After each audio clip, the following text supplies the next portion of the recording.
Hello, नमस्कार. श्री स्वामी समर्थ. कसे आहात तुम्ही सगळे? मस्त आहात ना? मस्तच राहा. स्वामी कृपा तुमच्यावर सदैव राहो ही स्वामीचरणी प्रार्थना करते. आजच्या व्हिडिओला सुरुवात करते.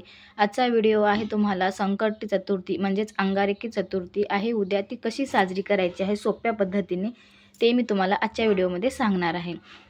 अंगारकी चतुर्थी खूप मोठी चतुर्थी मानली जाते. त्या दिवसापासून आपण या व्रताला सुरुवात पण करू शकतो, कारण मंगळवारची जेव्हा अंगारक चतुर्थी येत असते तेव्हा काही महिला त्यांचं व्रत नसते गणेशाचं चतुर्थीचं, तेव्हा ते स्टार्टिंग पण करू शकतात उद्या मंगळवारपासून. जर कोणत्या महिलाचं मिस झालं असेल, काही कारणानं ते व्रत तुटलं असेल किंवा त्यांना नवीन सुरुवात करायची असेल, पकडायची असेल, तर तुम्ही उद्यापासून नवीन सुरुवात करू शकता. तुम्ही उद्या चतुर्थी तुम्ही नवीन पकडून तुम्ही सुरुवात या पूजेला करू शकता. आमच्या घरी चतुर्थी करत नाही. जेव्हा माझं लग्न झालं होतं तेव्हा सासूबाईनं सांगितलं होतं की आपल्या घरी चतुर्थी करत नाही, त्याच्यामुळे मी काय करत नाही. पण तुम्हाला मी सेवा वगैरे पूर्ण तुम्हाला या व्हिडिओमध्ये सांगणार आहे. तुम्ही स्किप न करता शेवटपर्यंत हा व्हिडिओ पहा. सर्वात अगोदर मी माझ्या देवघरातली श्री गणेशाची मूर्ती घेतली आणि काल आपण पौर्णिमेला, नारळी पौर्णिमेला जेव्हा रक्षाबंधन होतं तेव्हा मी आपल्या गणेशाला पण अशी छान राखी बांधली होती. ती राखी तशीच आहे. मी आता आज काढून घेते, पुन्हा तीच बांधून पण देईन, कारण अभिषेक करून घ्यायचा आपल्याला. ज्या दिवशी अंगारकी चतुर्थी आहे किंवा उद्याच आपल्याला कशी सेवा करायची आहे ते पाहणार आहोत.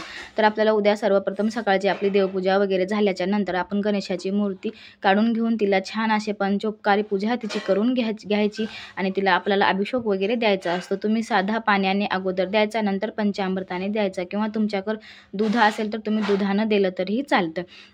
ज्या कोणी नवीन स्त्रिया असतील त्यांना ही चतुर्थी पकडायची असतील, काही दादा वगैरे असतील त्यांना करायची असेल, त्यांना अवघड अशी अलग पाठावर वगैरे मांडून, त्यांना जागा वगैरे नसेल तर तुम्हाला अलग पाठावर मांडून वगैरे तुम्हाला पूजा करायची नसेल, साधी सोपी पूजा करून तुम्हाला हे व्रत करायचं असेल तर तुम्ही हा व्हिडिओ नक्कीच पहा. आणि आपल्याला असं अभिषेक चमच्याने द्यायचा आहे. तुम्ही 11 चमचे देऊ शकता, 5 चम्मच देऊ शकता.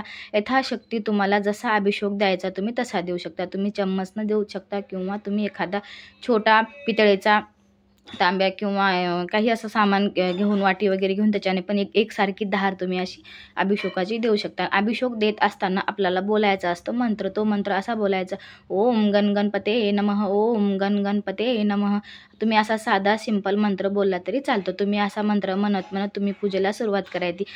पूजा करण्याच्या अगोदर आपण वक्रतुंड महाकार्य सूर्यकोटी समप्रभ निर्विघ्नं गुरुदेव सर्व कार्येषु सर्वदा, कारण आपण त्या विघ्नहर्तेचीच सेवा करत आहोत. म्हणून त्या विघ्नहर्तेलाच प्रार्थना करायची की हे देवा, तुझं जे मी हे अंगारक चतुर्थीचं व्रत आत्तापर्यंत केलं आहे किंवा इथून करणार आहे किंवा मी स्टार्टिंग करत आहे, ते माझं निर्विघ्नपणे न कोणतं संकट येता, न कोणतं खंडित होता हे व्रत असंच कालांतरापर्यंत असं छान चालू दे, अशी गणेशाला प्रार्थना करून आपल्याला स्टार्टिंग करायची आहे या व्रताला.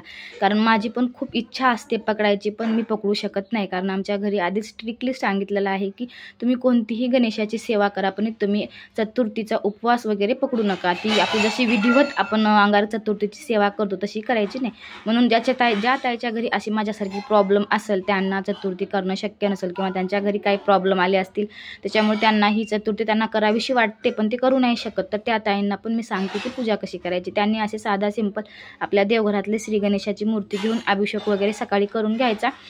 आणि तुमच्या घरी जर मोदक वगैरे बनवत असतील तर तुम्ही सायंकाळी मोदकाचा नैवेद्य दाखवून तुम्ही अशी साधी सिंपल तुम्ही चतुर्थी साजरी करू शकता. आणि ज्यांच्या घरी आहे चतुर्थी करणं, त्याने छान अशी विधिवत पूजा वगैरे करून त्यांना अलग पाठावर वगैरे ठेवून छान तुम्ही पूजा करू शकता. आपण दुधाने आणि पाण्याने अभिषेक दिल्याच्या नंतर त्यांना आपण छान स्वच्छ कपड्याने, आपल्या जो देवघरातला कपडा असतो त्या कपड्याने स्वच्छ पुसून घेऊन त्यांना आपण असं हळद कुंकू अष्टगंध वगैरे लावून त्यांची छान पूजा करून घ्यायची.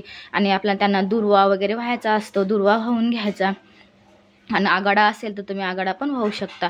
दुर्वा खूप महत्त्वाचा असतो. तुम्ही 21 दुर्वा व्हा, 5 व्हा, 11 व्हा, पण तुम्ही यथाशक्ती तुम्हाला जसा मिळेल तसा दुर्वा व्हायला अजिबात विसरायचं नाही. कारण जेव्हा आपल्या गणेशाच्या पोटामध्ये खूप त्रास होत होता तेव्हा त्याने फक्त दुर्वाच खाल्ल्याने त्याच्या पोटातला जो त्रास होता तो कमी झाला होता. तेव्हापासून त्यांना आपण दुर्वाच आपण अर्पण करत असतो. त्याच्यामुळे आपल्या पण जीवनातला काही त्रास वगैरे, संकट वगैरे असतील ते आपले दूर व्हावेत. आपले विघ्नहर्ता गणेश आपले ते सर्व दुःख दूर करून आपल्याला आपल्याला आशीर्वाद असा छान असा द्यावा, आपल्या घरामध्ये गोड असं छान असं चालावं, म्हणून आपण गणेशाची सेवा वगैरे करायची. आणि आपण हराळी ते आपण व्हायचं आणि अशी साधी आपण लाल फूल जास्वंदाचं व्हायला विसरायचं नाही. आणि आपले महादेवाचा आपल्या समर्पित आहे आपला श्रावण महिना, त्याच्यामुळे आपण महादेवाला पण बेल अर्पण करत असतो. आणि त्यांचेच पुत्र श्री गणेश असल्यामुळे श्री गणेशाच्या पण डोक्यावर आपण एक बेलपान व्हायला अजिबात विसरायचं नाही. आणि आज जे बेल भेटले होते ते खूपच असे तुटले फुटलेले होते. मला एक हे बेल असा चांगला मिळालेला नव्हता, त्याच्यामुळे जसा आहे तसा मी श्री गणेशालाच्या डोक्यावर अर्पण केलेला आहे आणि साखरेचा नैवेद्य दाखवला आहे. आणि सायंकाळी तुम्ही छान असा नैवेद्य वगैरे दाखवून तुम्ही सायंकाळी पूजा करू शकता. आणि तुम्ही सायंकाळची तुम्हाला चतुर्थीची सेवा कशी करायची आहे, सकाळी तुम्ही अशी सेवा केल्यावर सायंकाळी तुम्ही उपवास वगैरे पकडल्यावर चंद्रोदयाच्या वेळेस तुम्ही हा उपवास सोडायचा असतो. चंद्रोदय म्हणजे आपापल्या कॅलेंडरच्या तिथीनुसार आपल्या कॅलेंडरवर असतो चंद्रोदयाचा, म्हणजे कोणाचा 9-10 असा महिन्याप्रमाणे येत असतो. ज्या महिन्यात जे आपल्याला टाईम दिलेले आहे त्याच टायमानुसार आपल्याला ते व्रत सोडायचं असतं. त्याच्यासाठी आपण ते व्रत सोडत असताना आधी कालनिर्णयावर तुम्ही चंद्रोदय टाईम दिलेला असतो त्या टायमानुसार तुम्ही व्रत सोडायचं. आणि मंत्र पण आपल्याला म्हणायचं आहे. आपल्याला गणपती स्तोत्र 11 वेळेस म्हणायचं, अजिबात विसरायचं नाही. 11 वेळेस आपल्याला गणपती स्तोत्र म्हणायचं. म्हणजेच आपल्या चंद्राला अर्घ्य द्यायचं विसरायचं नाही. आपण जसं सूर्याला अर्घ्य देतोच तसंच आपण सायंकाळी जेव्हा आपले कॅलेंडर आपल्या सांगितलंय चंद्रोदयाचा टाईम, त्या चंद्रोदयाच्या टायमानुसार तुम्ही चंद्राला पण तुम्ही अर्घ्य द्यायचं आणि हळद कुंकू अर्पण करून त्यांची पण छान अशी पूजा वगैरे करून यथाशक्ती तुम्हाला जसा जमेल तशी पूजा करायची. फूल वगैरे अर्पण करून तुम्ही असं टेरिसवर वगैरे जाऊन पुन्हा तुमच्या गॅलरीत वगैरे जाऊन जिथं तुम्हाला दिसल चंद्र त्याप्रमाणे तुम्ही त्यांची पूजा वगैरे करून तुम्ही उपवास सोडू शकता. काही ठिकाणी महिला मिठाचा मोदक बनवला जातो. 21 मोदक किंवा असे बनवून त्याच्यातलं एक मिठाचा पण एक मोदक मिठाचा बनवला जातो. आणि त्या महिला जसा जेव्हा तुम्ही असं मोदक खातो पूजा वगैरे झाल्यावर उपवास सोडताना पहिला दुसरा तिसरा कोण्याही टायमाला जेव्हा मिठाचा मोदक लागला जातो तो मोदक खाल्ल्यावर त्यांचा उपवास सुटतो. असेही व्रत काही महिला पकडले जातात. तुम्हाला जर पकडायचा असेल मोदकाचा आपल्या मिठाच्या मोदकाचा तर तुम्ही सायंकाळी उपवास सोडायच्या टायमाला तुम्ही 21 मोदकं बनवून घ्यायचे, पूर्ण साखरेचे बनवून घ्यायचे. एकच मोदक आपल्याला मिठाचा बनवायचा. आणि आपण मोदक खात असताना ज्या टायमाला आपल्याला मिठाचा मोदक लागला जाईल त्याच टायमाला आपण उपवास सोडायचा असतो. अशा प्रकारे आपल्याला चतुर्थी साजरी करायची. जसे मला माहिती मिळाली मी त्याप्रमाणे तुम्हाला सांगण्याचा प्रयत्न केला आहे. तुम्ही पण करा. पण माझ्या घरी ही पूजा आपली श्री गणेशाची करत नाही, त्याच्यामुळे मी अशी त्यांना प्रार्थना वगैरे करेन की देवा ती चतुर्थी मला पकडायला माझ्या नशिबात नसली तर नसली, पण तुझ्या अनेक सेवा माझ्या पदरी घडो अशीच मी प्रार्थना करते. अशा प्रकारे मी तुम्हाला साधी सोपी पूजा सांगितली आहे. फक्त आपल्याला सकाळी अभिषेक करून घ्यायचा, सायंकाळी आपल्याला चंद्राला अर्घ्य द्यायचा, त्याच्यानंतरच उपवास आपल्याला सोडायचा आहे. आपल्या कॅलेंडरवर आपल्याला चंद्रोदय बघायला विसरायचं नाही. अशा प्रकारे छोटी साधी पूजा तुम्ही आपल्या घरी करू शकता.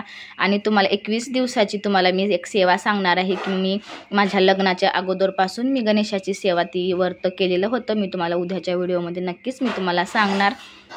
ते पण तुम्ही जर आज नवीन माझ्या चॅनलवर बघत असाल तर चॅनलला सबस्क्राईब करून घ्या, म्हणजेच तुम्हाला उद्याचा पण व्हिडिओ तो पाहायला मिळेल. कारण खूप अशी प्रभावी अशी ती सेवा आहे.